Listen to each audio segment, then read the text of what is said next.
Hello and welcome to Watch Releases Recap for the week of June 28th until July the 5th.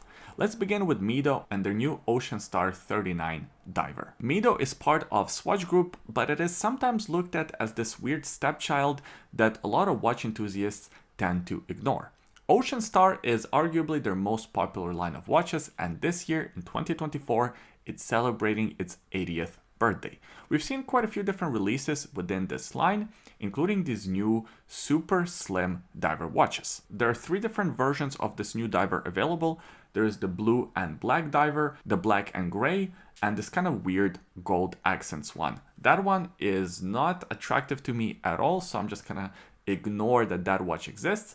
But the other two are kind of cool. Undoubtedly, my favorite part about these watches are the case diameters. So they're only about 39 millimeters, but what's more impressive is the case height, only 10.5 millimeters thickness. They're even thinner than the Tudor Black Bay 58, and in my opinion, this is one of the most comfortable diver watches.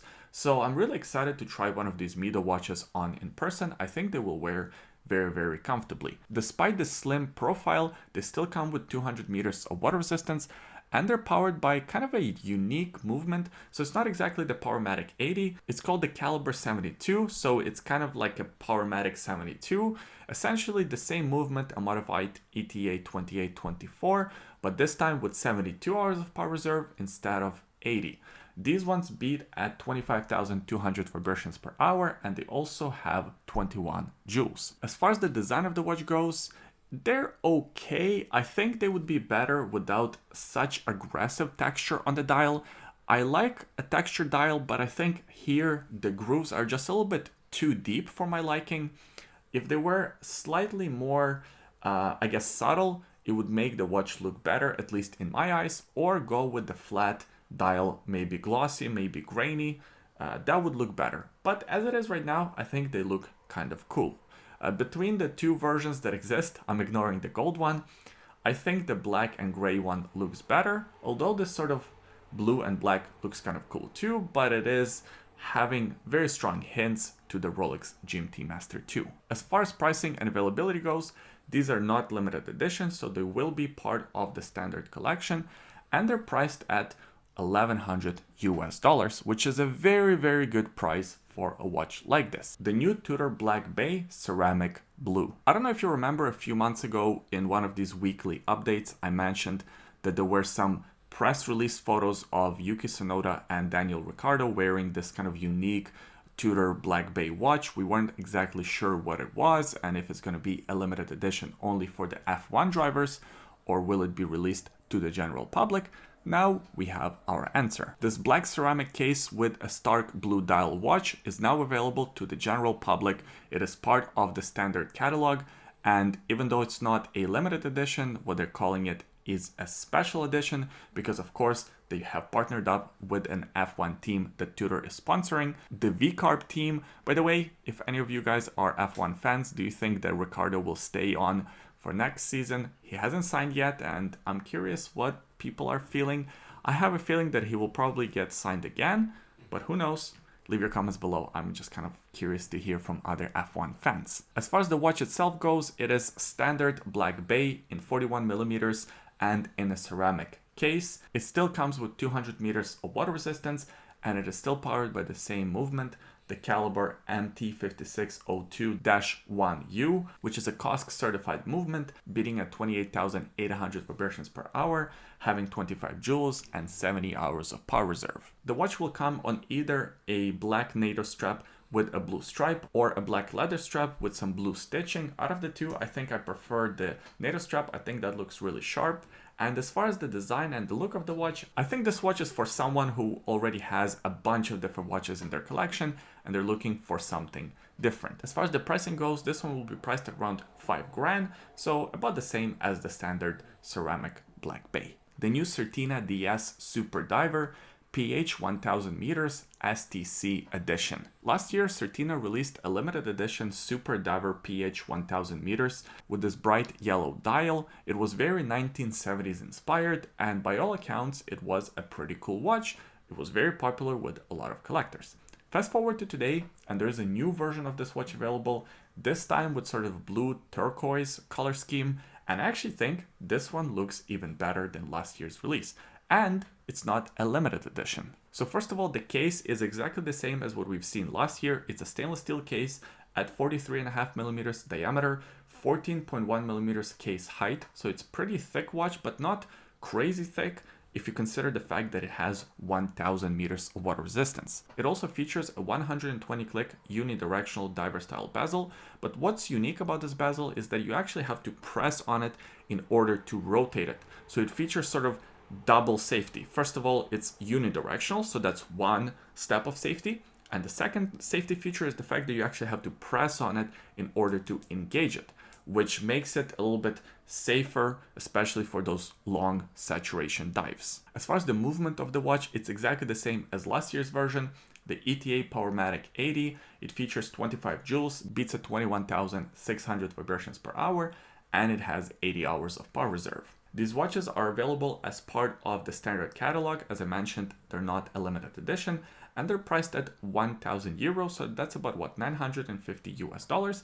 I think a pretty fair price for a solid piece like this. The new Zenith Defy Skyline white ceramic skeleton. I'm gonna put my cards on the table. I actually really like how this watch looks. I don't know why, it just works for me. So last year, or a couple of years ago, actually Zenith released this Skyline Defy, but in a black case with the black dial, and I think that looked pretty sharp, but it was kind of uninspired. There are a lot of other watches in the industry that look like it. Well, this year there is this new version with a blue skeletonized dial and a white ceramic case and white ceramic bracelet. First of all, the case dimensions I think are very reasonable. 41 millimeter case diameter, only 11.6 millimeters case height, so these ones should wear pretty slim. The watch features 100 meters of water resistance, and these ones are powered by the caliber El Primero 3620 SK. It's an in-house automatic movement, beating at the frequency of 36,000 vibrations per hour. It has 26 joules and 60 hours of power reserve. In the box included, as I said, you do get a white ceramic bracelet, but you also get this white rubber strap that kind of seamlessly can be switched between the two. There is a quick release system on these cases, on these watches, and overall, as I mentioned, this design just works for me. I think it looks very attractive. I think it looks very sort of Miami summer, and if you're into this style, if you're into the design of this watch, I think you will really enjoy something like this. Now, they are on the expensive side, as you would imagine. So this one here is 18,300 euros. That's about what, 17.5 grand? Kind of expensive, but at the same time, I get it. Ceramic bracelet, ceramic case, El Primero movement. Yeah, it's not gonna be cheap. Now, I would say that these watches on the gray market soon will be available at the half price. And that would be true if they made a bunch of them. Now, according to the website, they're not making a whole bunch of it. It's not a limited edition, it's not a special edition, but they're saying that they're gonna make a limited quantity. What that limited quantity means, nobody really knows, but that could help with the residual value, so maybe these watches are not gonna drop in price, but time will tell. The new Marathon Arctic Red Maple GSAR, the special edition for Canada Day. July 1st was Canada Day. First of all, happy Canada Day to all my Canadian viewers. And also July 4th was the 4th of July in USA. So happy 4th of July to all the US friends. But we're going to talk about Canada and Canadian watch companies. Admittedly, there aren't too many, but Marathon is one of these legendary companies that has been in business for a long time. They're actually the official supplier of watches for Canadian military branches. And this year, to celebrate 157th birthday of the Maple Leaf Land, they're introducing a couple of new watches. One is a limited edition, the other one is not. And the only difference between the two is that, from my understanding, the limited edition says Adinak on it, which is Canada backwards. There's kind of an interesting story behind why it has that. If you're curious about it, read up more information. I think it's kind of fascinating. And it also has some other writing on the case back. Other than that, that's pretty much the same watch. One is limited edition, one is a non-limited edition. It also features a red maple leaf on the dial, closer to the 12 o'clock position. Now, this look is not my favorite. I love Canada, I live in Canada, but I don't know. I think having the maple leaf on the dial kind of cheapens the look of the watch. It looks like a watch that you would buy in one of these souvenir shops. I don't know, maybe I'm in a minority here, but that at least is what it looks like to me. Other than that, the watch is really cool. It comes in a 41mm case diameter, stainless steel. It's 14mm in case height. It features 300 meters of water resistance, and these ones are automatic watches powered by the Sellita SW200 movement. As far as the prices go, these ones are $1,600 US on the rubber strap and about $1,900 on the stainless steel bracelet.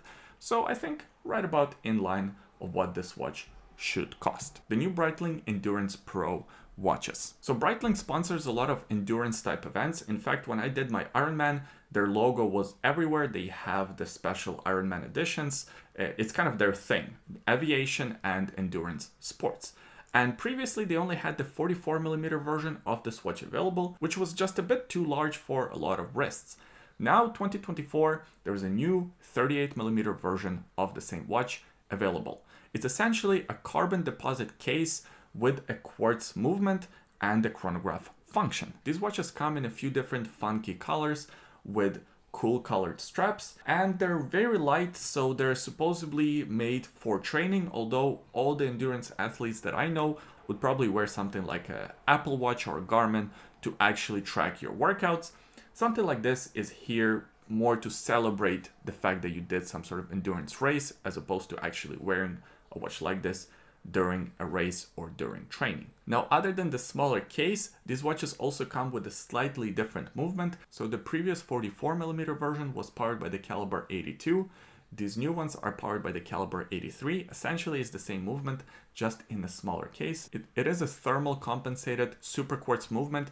And I know when a lot of people hear quartz movement, they think of a cheap Mickey Mouse watch, but these ones are anything but. These are actually pretty cool quartz movements, but yeah, they are quartz, they're not automatic, so I know that's gonna turn off a pretty big majority of people off of the watch like this. And for being a quartz watch, they're a little bit on the expensive side, $3,250 US. It is the cheapest Breitling that you can buy, at least brand new from Breitling themselves, but yeah, it's still on the expensive side.